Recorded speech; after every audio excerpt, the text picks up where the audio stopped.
Kmieni t-tlieta filgħodu tħabbret il-mewt tal-President tal-Parlament Ewropew David Sassoli fl-età ta' 65 sena. Il-mewt ħabbret mill-kelliem tiegħu kif għal dawn l-aħħar ġimgħat huwa kien fis-Isptar l-Italja. U iddaħħal l-isptar l-għada tal-Milied minħabba kumplikazzjonijiet serji li żviluppawlu kawża ta' problemi fis-sistema immunitarja tiegħu. F'Settembru li għadda David Sassoli kien rikoverat l-isptar minħabba pneumonja. Is-16 il-President tal-Parlament Ewropew kien ilu jservi f'din il-kariga minn Lulju tal-2019 u din kienet l-aħħar ġimgħa tiegħu f'dan l-irwol. Dan minħabba li l-ġimgħa d-dieħla se ssir l-elezzjoni għal President tal-Parlament Ewropew u Sassoli kien iddikjara li mhux se jikkontesta għal din l-elezzjoni. David Sassoli kien ġurnalist tal madwar 30 sena u fl-2009 sar membru tal-Parlament Ewropew kif ikkontesta l-elezzjonijiet ta' dik is-sena. Fil-Parlament Ewropew, Sassoli kien ingħaqad mal-Partit tas-Soċjalisti Ewropej. Onorevole Sassoli, 345 voti.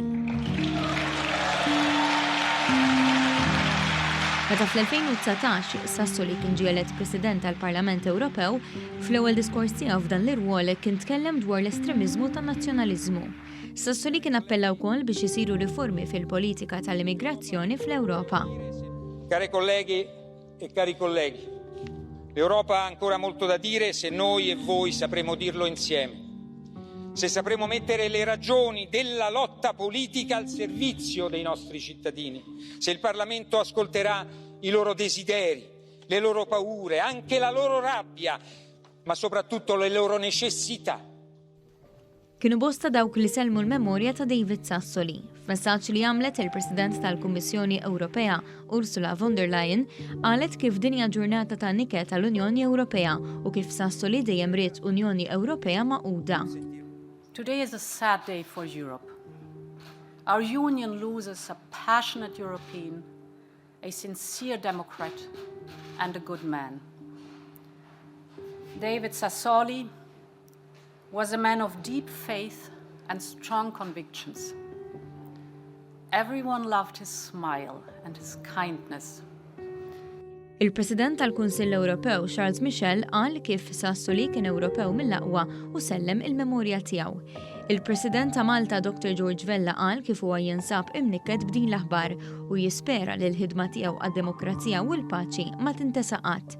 Sellem ukoll il-memorja ta' Sassoli il-Prim Ministru Malti Roberta Bela li qal li l-kontribuzzjoni li ta' fil-Parlament Ewropew għal aktar solidarjetà u t-tisjieħ tad-demokrazija se tibqa' tgħix. F'Jannar ta' sentejn ilu fost l-ewwel laqgħat li kellu Dr. Bela kien hemm laqgħa flimkien ma' Sassoli bħala President tal-Parlament Ewropew. Dakinhar David Sassoli kien awgura lil Dr. Bela għal kariga ġdida ta' Prim Ministru.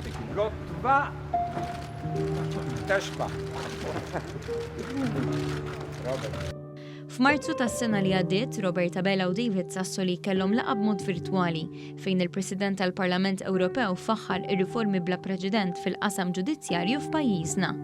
Matul il-jum ta' tlieta il-bnadar quddiem il-Parlament Ewropew fi Brussell u Strasburgu ittajru mezzasta.